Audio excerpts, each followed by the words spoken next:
Mwanamichezo, hii ni alfajiri ya Januari 21 na hapa ni kwenye uwanja wa kimataifa wa ndege wa Julius Nyerere. Timu ya Ava TV tumefika hapa kwa ajili ya kushuhudia namna ambavyo kikosi cha klabu ya Yanga kinaianza safari yake kutoka katika jiji hili la Dar es Salaam kuelekea pale nchini Misri ambako wana mechi dhidi ya Al Ahly siku ya Januari 23 kwenye nchi ile ya Misri, na hii ikiwa ni kwenye michuano ya ligi ya mabingwa barani Afrika, wakiwa wamejikusanyia alama 4 mpaka hivi sasa kwenye mechi mbili ambazo wamekwisha kucheza, wakipata ushindi mbele ya AS FAR Rabat, lakini pia wakitoa suluhu ya bila kufungana dhidi ya JS Kabylie.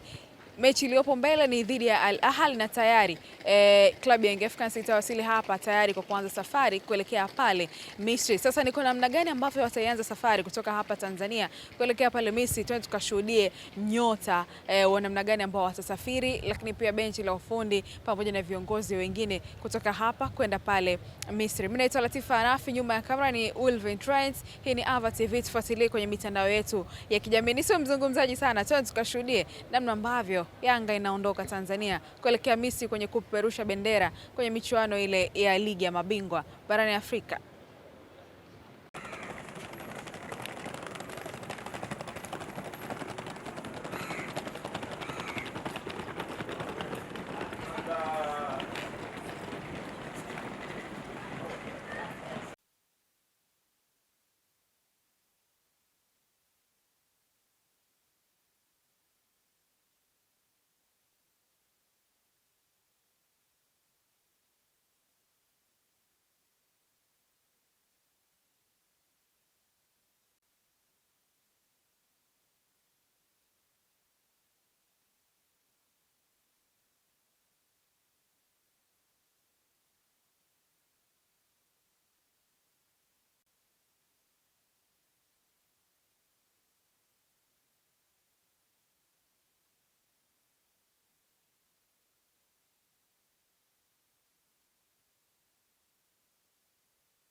tupo kwenye mashindano ya klabu bingwa barani Afrika na yamerudi baada ya mapumziko kupisha mashindano ya kombe la mataifa ya Afrika.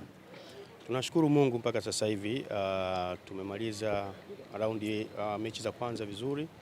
Tunaenda leo Egypt kwa ajili ya mechi na dhidi ya Al Ahly, na kama mnavyofahamu Al Ahly ni timu kubwa bora barani Afrika, na kama mnavyojua tunaenda kupambana kutafuta point. Kwa hiyo kiujumla kikosi kipo vizuri na tumeongeza baadhi ya wachezaji katika kuhakikisha kwamba tunaimarisha kikosi chetu.